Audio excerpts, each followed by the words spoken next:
Happy Sunday morning, May 30th, 2021. To God be the glory for Memorial Sunday.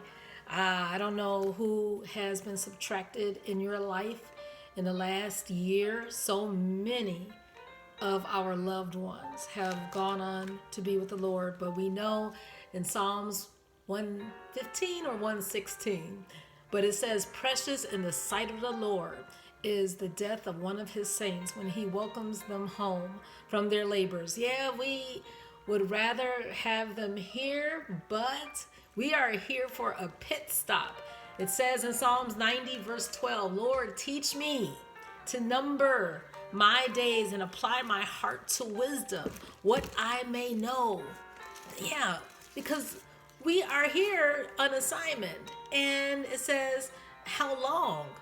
Oh, satisfy us early with thy mercy, that we may rejoice and be glad all of our days." So while we're here, let us rejoice in the Lord. Let us do his work. Let us worship him in everything. We could worship him cutting the grass, sweeping the floor, mopping. Anything is worship because it's unto the Lord.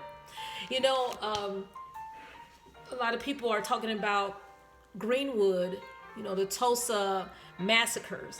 I believe in the next couple of days will be the 100th anniversary of the incident that happened. Remember, this is Black Wall Street, and this is when there was so much camaraderie among Black people after Reconstruction, when they were all like entrepreneurs. You had physicians, you had Black dentists, you had hairstylists, barbers, you had grocery stores, and they were so well-to-do, affluent, because they invested in one another, and Black bankers so much. But then what happened, where there were a group of people who were full of hate. They're like, they're doing too well. And don't think that Tulsa, Greenwood district was the only district that was doing well. We have it in Raleigh, North Carolina, and in Richmond, Virginia. This was back in the turn of the century. That there were a lot of well-to-do places, Black people. Listen, Psalms 90 verse 1. This tells us that we have a history of doing well in the Lord when we put him first. It says, "Lord, thou hast been our dwelling place in all generations." So don't think that you're the first one to do well.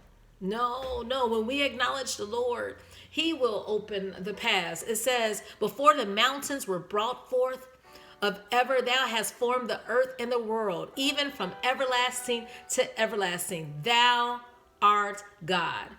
And we might think like, that was a long time ago. Listen, in verse 4 it says, "For 1,000 years in thy sight are but as yesterday." So this is 100 years ago, the Tulsa massacre.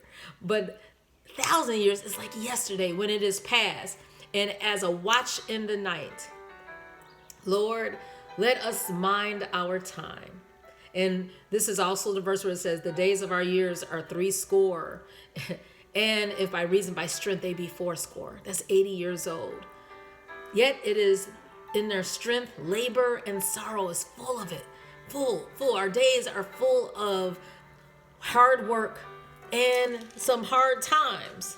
For it is soon cut off and we fly away." But in the meantime, while we're living in the hyphen of time, right? Our birth date, hyphen, and then when we go on to eternity, let's rejoice in the Lord and enjoy the fullness of his blessings. Let us flourish in his works and in his will. We are in the last chapter of 2 Kings and talking about devastation and massacres and burning of towns.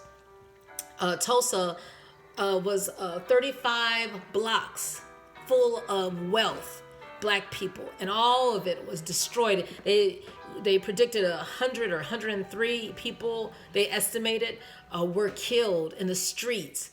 And then they just burned all of those businesses and houses and everything. Well, listen, in 2 Kings 25, this is the chapter where it talks about the destruction of Jerusalem, where the Babylon King Nebuchadnezzar came and he built the forts so that no one could escape And whew, everything was destroyed. And only a few people were left to tend to the land. But it was something. And this is the chapter where it shudders my heart. Oh my goodness. The king of Jerusalem, Zedekiah, witnessed the massacre, the murder of his sons right before his eyes. And then they blinded him, plucked his eyes out. Lord, have mercy. My goodness, you're talking about some devastation. But God will give us the strength to go through, to endure whatever is our lot. He is with us. He is our dwelling place from yesteryear and from forevermore. Psalms 30, we would have gone to this today. This is the day that the Lord has made. We will rejoice and be glad in it. Psalms 30 verse 1. I will extol thee, O Lord, for thou hast lifted me up. When there was ashes, where there was destruction, you lifted me up. And thou hast made me to triumph, and has not made my foes to triumph or rejoice over me. Lord, thou hast brought up my soul from the grave. Thou hast kept me alive, that I should not go down to the pit. This is for us. Sing unto the Lord, O ye saints of his, and give thanks at the remembrance of his holiness, from yesteryear and today. For your anger endureth but for a moment, but in your favor is life. Weeping may endure for a night, but joy is here, comes in the morning. Oh, guys, let's worship the Lord like never before. Thou hast turned to me my mourning into dancing. Thou hast put off my sackcloth and girded me with gladness. Be glad today. Enjoy the blessings of the Lord and pass his love and faithfulness to others.